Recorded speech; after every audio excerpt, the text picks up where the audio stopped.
이 시간 하나님께서 우리에게 열어가시는 말씀은 창세기 49장 22절부터 26절까지 말씀입니다. 창세기 49장 22절부터 26절까지 말씀입니다. 우리 마음 다해서 함께 받들어 읽습니다. 22절 시작합니다. 요셉은 무성한 가지 곧 샘 곁에 무성한 가지라. 그 가지가 담을 넘었도다. 활 쏘는 자가 그를 학대하며 적개심을 가지고 그를 쏘았으나 요셉의 활은 도리어 굳세며 그의 팔은 이미 있으니 이는 야곱의 전능자 이스라엘의 반석인 목자의 손을 힘입음이라. 내 아버지 하나님께로 말미암나니 그가 너를 도우실 것이요 전능자로 말미암나니 그가 내게 복을 주실 것이라. 위로 하늘의 복과 아래로 깊은 샘의 복과 젖먹이는 복과 태의 복이리로다. 내 아버지의 축복이 내 선조의 축복보다 나아서 영원한 산이 한없음같이 이 축복이 요셉의 머리로 돌아오며 그 형제 중 뛰어난 자의 정수리로 돌아오리로다. 아멘. 오늘 저는 함께 읽은 말씀을 가지고 샘 곁에 나무가 되라, 샘 곁에 나무가 되라는 제목으로 말씀을 전하려고 합니다. 말씀의 핵심은 이겁니다. 우리의 삶의 자리가 샘 곁에 있어야 한다는 겁니다. 물론 샘이 무엇을 상징하는지는 이미 여러분 마음속에 떠올렸을 겁니다. 목회를 하다 보면 병원에 자주 신방 갈 일이 있습니다. 최근에도 우리는 병원을 자주 다녔습니다. 그때마다 생각하는 것이 있습니다. 이 병원에 좀 아는 사람이 있으면 좋겠다. 의사든 간호사든 아니면 관계자든, 그럼 좀 더 수월할 수 있지 않을까, 그런 생각을 해보는 겁니다. 사실 여러모로 도움을 받을 수가 있습니다. 이미 아는 사람 덕본 경험도 우리 가운데는 많이 있을 겁니다. 왜냐하면 좀 더 자세한 설명도 들을 수 있죠. 좀 더 빠르게 일을 진행시키기도 합니다. 좀 더 나은 서비스도 기대할 수 있는 겁니다. 한마디로 말해서 여간 편안하지 않은 겁니다. 그래서 어떤 가정에서는 자녀를 결혼시키는데 의사 사위 또는 약사 며느리 이런 식으로 얘기를 한다고도 그래요.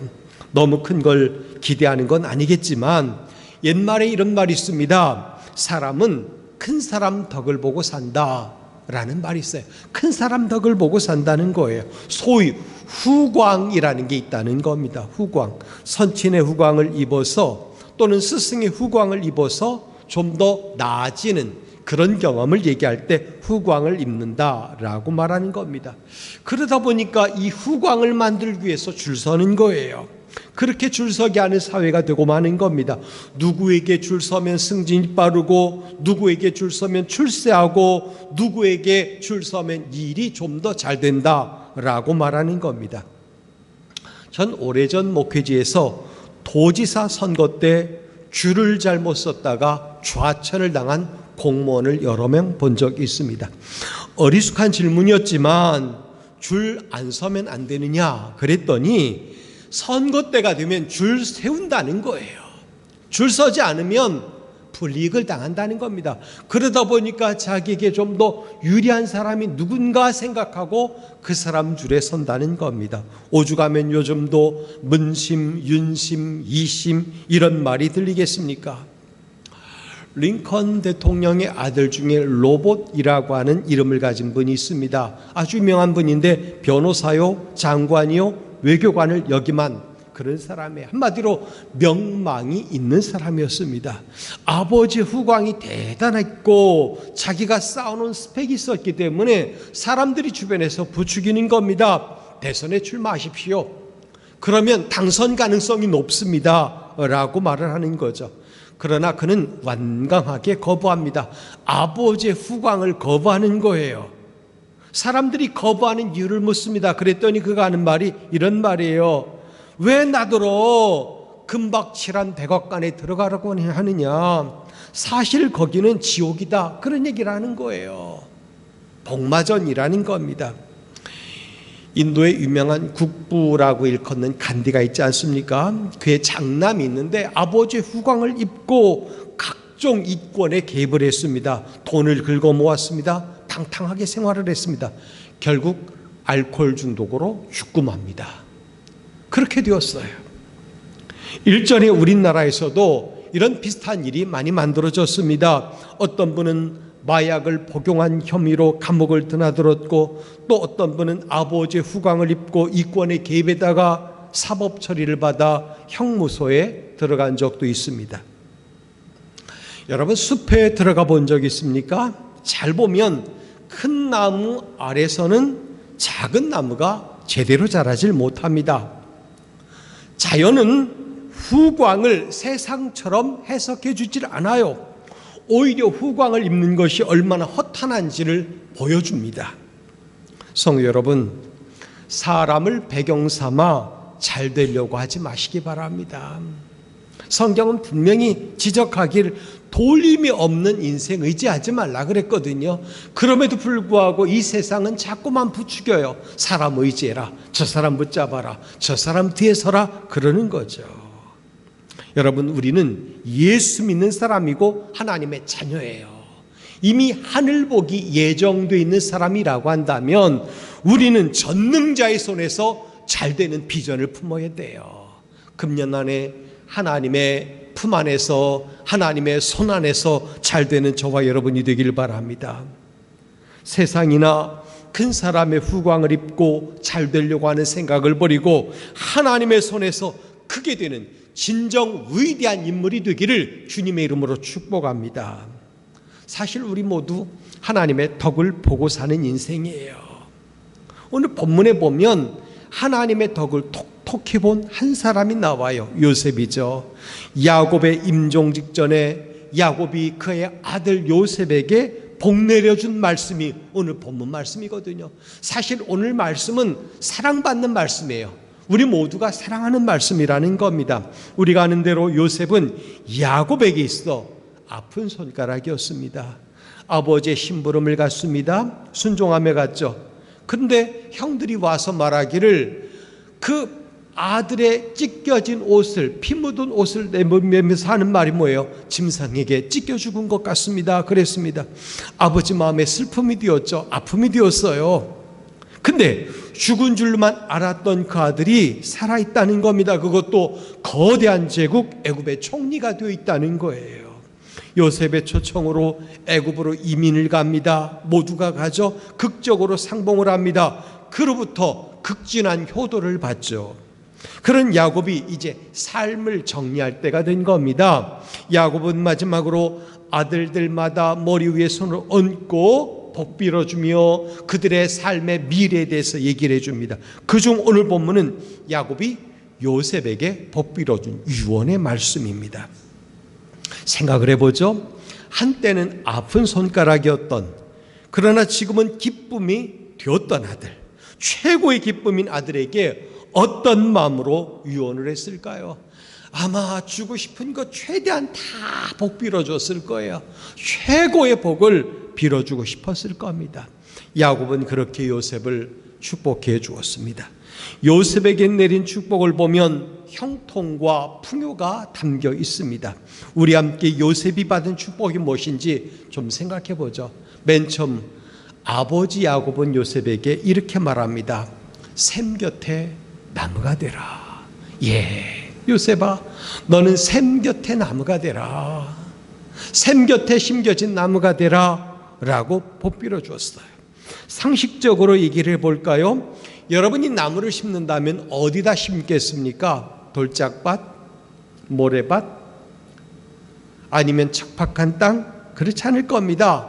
그 나무가 잘 자랄 환경을 만들어주며 거기다 심을 겁니다. 다른 목적을 가지고 심겠죠. 과수나무 이슬구 또는 목재로 기를 수도 있겠고, 어쨌든 조경으로 심던 목적을 가지고 심을 겁니다. 심겨진 나무는 특별한 존재가 되는 거예요. 성경은 자녀를 축복할 때 감람나무 같다, 포도나무 같다, 종려나무 같다, 레바논의 백향목복 같다, 이렇게 말을 했어요. 하나님께서 특별한 목적을 가지고 심긴 나무다, 하나님이 친히 심으신 나무다 라는 그런 뜻이에요. 시편 92편 12절 말씀을 보면 이렇죠. 의는 종려나무 같아서 번성하며 레바논의 백향목 같아 성장하리로다. 이렇게 말을 했어요. 의인은 종려나무같이 번성하며 레바논의 백향목같이 성장하리로다. 여러분, 하나님은 이스라엘을 애굽에서 건져내신 후 그들을 약속의 땅으로 옮겨 심으시고 당신의 백성으로 삼으셨습니다. 오늘날로 해석하면 하나님은 우리를 세상 가운데서 선택해서 하나님 집에 옮겨 심으시고 하나님의 자녀다, 하나님의 소유다 라고 명명하셨다는 겁니다. 여러분, 하나님의 자녀들은 아무데나 심겨진 게 아니에요. 여러분, 저나 여러분의 삶의 자리가, 심겨진 자리가 다르다는 겁니다. 약속의 땅에 심겨진 겁니다. 축복의 땅에 심겨진 겁니다. 아버지 집에 심겨진 겁니다. 거기서 종려나무처럼 넓게 퍼지고 열매를 맺고 백향목처럼 훌륭한 제목으로 자라도록 하나님께서 만드셨다는 겁니다. 본 말씀으로 보면 우리가 바로 샘 곁에 심겨진 나무라는 겁니다. 다른 누구도 아니고 우리가 바로 샘 곁에 심겨진 나무라는 겁니다. 나무가 샘으로부터 끊임없이 은총을 받는 것처럼 우리 또한 하나님이 주시는 은혜를, 그 만극한 은혜를 끊임없이 지속적으로 입는 겁니다. 하나님은 오직 한 가지 목적을 위해 은총을 흘려 보내십니다. 그 이야기가 예레미야 17장 7절 8절 말씀에 나오는데 우리 함께 읽어볼까요? 7절 시작합니다. 그러나 무릇 여호와를 의지하며 여호와를 의뢰하는 그 사람은 복을 받을 것이라.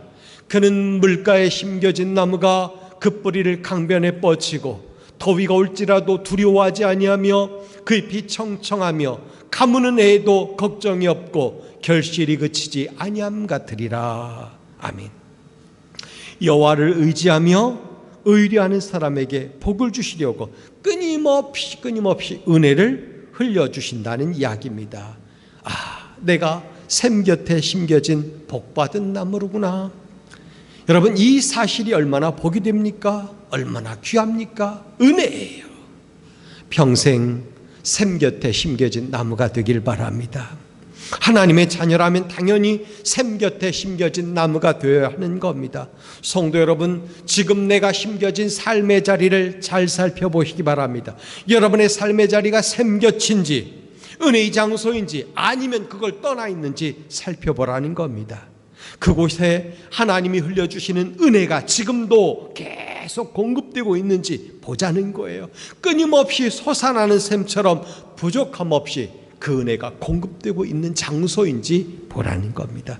당연한 이야기지만 샘 곁에 나무는 무성해지기 마련이에요. 야곱은 요셉이 샘 곁에 심겨진 나무처럼 무성하게 자라 열매를 맺고 번성하길 바랬던 겁니다. 무성하게 자라지 않고는 충실한 열매를 기대할 수가 없는 거예요. 못된 나무는 좋은 열매를 맺을 수 없다고 성경은 말해줍니다. 좋은 나무가 좋은 열매를 맺는 거예요. 여호수아 17장 14절 이하에 보면 요셉의 후손에 대한 기록이 나오고 있습니다. 요셉의 후손이 여호수아에게 이렇게 말합니다. 우리가 여호와 하나님께 복을 받아 이렇게 많은 무리를 이루었는데 사람은 많고 땅이 좁아 살기 불편합니다. 이 여호수아가 요셉의 후손에게 이렇게 대답합니다. 그래, 너희가 많은 무리를 이루었으니 좀 올라가, 숲으로 올라가서 개간해라 하면서 더 넓은 땅을 주는 겁니다. 이는 요셉의 후손이 힘있게 뻗어 번성해 나갔다는 걸 이야기하는 거예요. 여러분, 요셉의 후손이 이렇게 뻗어 나가는 이유가 무엇이라고 말을 했습니까? 샘 곁에 심겨졌기 때문이라는 겁니다. 다른 이유가 없어요. 샘 곁에 심겨졌기 때문이라는 겁니다. 여러분, 우리는 내가 가진 힘이 있어서가 아니라, 사람이 밀어주어서가 아니라 하나님께서 도와주셨기에, 하나님의 손이 우리를 붙들어 주셨기에, 하나님의 은혜가 공급되었기 때문에 잘 되는 거예요. 번성해 가는 겁니다. 그러므로 그 장소가 바로 샘 곁이라는 사실을 잊지 말기를 바랍니다. 쭉쭉 뻗어나갈 힘은 하나님이 공급해 주시는 겁니다. 이처럼 인생이 잘 되려면 원천이신 하나님 곁에 심겨져야 하는 겁니다. 이 사실을 잘 아는 야곱은 그래서 원천의 복을 빌어주는 겁니다. 요셉, 너는 하나님 곁에 늘 머물러 있거라. 샘 곁에 가지가 되거라. 그렇게 말하는 겁니다. 이 샘은 절대적인 영향을 받는 가지입니다. 그래서 담장을 넘게 될 거라는 얘기죠. 그렇게 요셉은 아버지가 복 빌어준 대로 담장을 넘는 가지가 되었어요. 왜? 샘 곁에 심겨졌기 때문이죠. 주님은 세상 사람들에게 말해줬습니다. 여러분, 누구든지 목이 마르면 내게로 오십시오. 여기 와서 마시기 바랍니다. 나를 믿는 자는 성경의 이름과 같이 그 배에서 생수가 솟아날 것입니다. 흘러나갈 것입니다. 라고 말하지 않습니까? 누구라도 샘겨친 예수 그리스도에게 있으면, 원줄기인 예수님에게 붙어 있으면 거기서부터 끊임없이 은혜가 공급되고 수도 없이 많은 열매를 맺는 그런 복된 인생을 살 거라는 겁니다. 갈급함 없는 삶이, 원천의 복이 거기서 나온다는 거예요. 그렇지 못한 사람들이 성경에 기록되어 있어요. 예레미야 선지자가 장탄식을 했습니다. 내 백성이 두 가지 악을 행하였는데, 첫째는 생수의 근원이 되는 나를 버린 것과 두 번째는 스스로 웅덩이를 판 것이다. 이렇게 말을 했어요. 하나님을 버리고 스스로 뭔가 해보겠다고 노력했다는 겁니다. 그런데 그들이 판 웅덩이는 물을 저축하지 못할 터진 웅덩이라고 말을 했어요. 여러분, 아무리 열심히 일하고 돈을 벌어서 저축을 했는데 펑펑 터져나간다면 소용이 없는 거예요. 하나님이 막아주시고 들어가는 입구를 넓게 해주시고 넣을 것을 충분히 공급해 주실 때 쌓여지는 거예요. 우리는 그런 은혜를 맛보며 살아야 되는 겁니다. 절대 이스라엘 백성들이 행악했던 두 가지 잘못처럼 우리도 생수의 근원이 되는 하나님을 버리지 말아야 되며 스스로 터진 웅덩이를 만들지 말아야 하는 겁니다. 생명샘이신 우리 하나님 곁에 심겨진 저와 여러분이 되길 바랍니다. 두 번째입니다. 요셉에게 아버지 야곱은 말합니다. 야, 아들아, 너는 전능자의 손에 붙들리거라 그랬어요. 전능자의 손에 붙들리라. 이게 두 번째 이야기예요. 야곱은 요셉에게 하나님의 손이 함께 해주시기를 복비로 주었습니다. 전능자의 손에 붙들려야만 그 인생이 잘 되고 형통한 줄 알기 때문에 그런 거예요. 사실 요셉은 평탄한 인생을 살지 못했습니다. 오히려 험하고 거친 광야를 지나왔습니다. 그때 누구도 그를 도와주거나 밀어주지 못했습니다. 요셉이 형제들로 인하여 어려움을 겪은 일을 생각해 보시기 바랍니다. 그들은 요셉을 시기하고 미워했습니다. 그래서 장사꾼들, 낙타를 타고 먼 나라로 가서 교역하는 사람들에게 팔아버립니다. 거기 가서 좋았습니까? 그러지 못했어요. 어떤 집에 가서 좀 잘한다 싶으니까 가정의 총무가 되었습니다. 근데 그 집에 아내가 유혹을 합니다. 그걸 벗어나려고 하니까 성추행 혐의를 씌워가지고 그를 감옥에 가둬버립니다. 거듭 그런 일이 만들어집니다. 그럼에도 불구하고 요셉은 오직 하나님 앞에서 자기 인생이 바르게 되기를 바라면서 걸어갔더니 하나님께서 그를 잘 대우해 주신 거예요. 요셉은 비록 활 쏘는 자들의 틈바구니 속에 있었어요. 그래서 야곱도 요셉에게 그렇게 말하죠. 예, 너는 활 쏘는 자가 너를 둘러싸서 적개심을 가지고 너에게 활을 쏘았다. 그렇게 말하는 겁니다. 그렇지만 요셉이 거기서 졌습니까? 그렇지 않았어요. 그 다음 말이 너무나 중요한 말이에요. 24절 말씀에 보면 요셉의 활은 도리어 굳세며 그의 팔은 힘이 있으니 이는 야곱의 전능자 이스라엘의 반석인 목자의 손을 힘입음이라 그랬습니다. 여러분, 우리 인생이 아무리 우겨싸임을 당해도 또는 우리를 때리려고 덤벼드는 사람들이 많아도 거기서 이기고 견디고 승리하는 방법이 있다면 전능자의 손에 붙들리는 것밖에 없어요. 하나님의 손에 붙들린 금년 한 해가 되기를 바랍니다. 요셉에게는 이 전능하신 하나님의 손이 함께 했습니다. 그래서 학대를 받을수록 적개심을 가지고 적들이 달려올수록 요셉은 더 굳세어졌고 더 힘이 생겼다는 말인 겁니다. 역경을 만날수록 오히려 담대해졌어요. 왜? 하나님의 손이 그를 더 강하게 붙들어 주었거든요. 이게 중요한 거예요. 살아서 역사하시는 하나님의 그 능력의 손이 우리를 붙들어 주시면 우리가 어떻게 될까요? 세상의 어떤 공격도 소용이 없어요. 우리를 무겁게 짓누르고 있는 인생의 짐도 아무것도 아니에요. 벗어날 수 있는 겁니다. 성도 여러분, 요셉처럼 전능하신 하나님의 손에 붙들리길 바랍니다. 하나님의 오른손은 오늘도 우리의 방패가 되어주시고 우리의 날개 그늘이 되어주시고 우리를 대신하여 싸우시는 능력의 팔이 되어주시는 겁니다. 그러니 끊임없이 전능자의 영향권 안으로 들어가길 바랍니다. 끊임없이 하나님의 영향을 받는 삶을 살길 바랍니다. 그래야 요셉처럼 환난과 핍박이 와도 넘어지지 않을 수 있습니다. 도리어 강건함을 드러낼 수가 있는 거예요. 감사한 것은 예수를 구주로 믿는 저나 여러분에게 이미 세상이 감당하지 못할 능력이 들어와 있다는 사실이에요. 우리는 더 이상 거꾸로 뜨림을 당해도 망하지 않습니다. 사방으로 우겨싸임을 당해도 쌓이지 않는 존재가 되었습니다.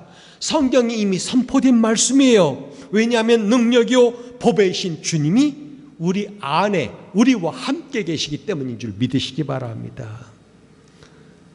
복음 찬양에 보면 약할 때 강함 대신에 나의 보배가 되신 주 나의 모든 것이라고 하는 찬송이 있어요. 주 안에 있는 보물을 그래서 우리는 포기할 수 없는 겁니다. 주님은 우리의 모든 것이고 우리의 최고이신 것입니다. 사랑하는 성도 여러분, 새해에는 전능하신 하나님의 손에 붙들려 사는 저와 여러분이 되길 바랍니다. 전능하신 하나님의 영향권 안에 머무는 저와 여러분의 인생이 되길 바랍니다. 세 번째, 야곱은 요셉에게 이렇게 말합니다. 요셉, 너는 담장 너머로 뻗은 가지가 되라 그랬어요. 이건 축복의 말씀이 담장 너머로 뻗은 가지가 되라. 인격과 성품을 잘 가꾼 사람은 언어나 행동거지에서 예의가 있고 보다 높은 인품을 드러내며 삽니다. 참 귀한 거예요. 보다 높은 인품, 예의를 갖추고 살아가는 거, 이거 쉽지가 않아요. 우리도 우리 신앙 성품 이렇게 갖고야 되는 겁니다. 그래야 신앙 인격이 아름답게 빛이 날 거예요. 요셉은 변함없이 하나님을 모시고 살았습니다. 하나님의 음성에 순종할 줄 알았고 의지할 줄 알았습니다. 하나님의 마음에 드는 삶을 늘 살아냈던 겁니다. 그래서 어느 곳에 있든지 형편이 어떠하든지 언제나 정직하고 성실했으며 득죄하지 않는 삶을 살았다는 겁니다. 즉 눈에 보이는 사람보다 보이지 않는 하나님을 두려워하며 살았던 거예요. 요셉이 한 번은 약대상들에게 팔려가서 애굽 사람들에게 넘겨지죠. 한 가정에서 사랑받던 자가 종의 신분으로 전락하고 맙니다. 그러나 얼마나 억울했겠습니까만 그럼에도 불구하고 요셉은 분노의 감정에 빠지지 않았어요. 억울함을 호소하는데 인생을 허비하지 않았습니다. 오히려 하나님의 뜻을 인정했고 자기 영성을 강화시켜 나갔던 겁니다. 또한 요셉은 언제나 하나님께 영광을 돌리는 삶을 살았습니다. 꿈을 해몽할 때도 자신을 자랑하지 않았습니다. 내가 아는 것이 아니라 하나님이 주는 지혜로 한다고 말을 했습니다. 어떤 상황 속에서도 하나님을 영화롭게 한 거예요. 여러분, 이런 요셉을 하나님께서 어떻게 하셨을까요? 성도 여러분, 요셉이 담장 너머로 뻗어가는 가지가 된 비결이 뭘까요? 하나님의 손이, 하나님의 도심이, 이런 사람에게 복 주지 않으면 누구에게 줄까 하시니까 하나님이 요셉에게 복 내려주셨던 겁니다. 요셉이 화려한 정원에서 이런 복을 받아 누린 것으로 착각하지 말길 바랍니다.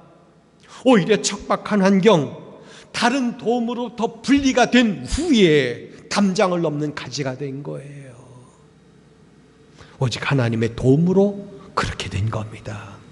아브라함도 이런 분리를 경험했습니다. 하나님은 그를 위대한 사람으로 만들기 위하여 일찍이 고향과 친척과 아버지 집을 떠나라고 명령하셨던 겁니다.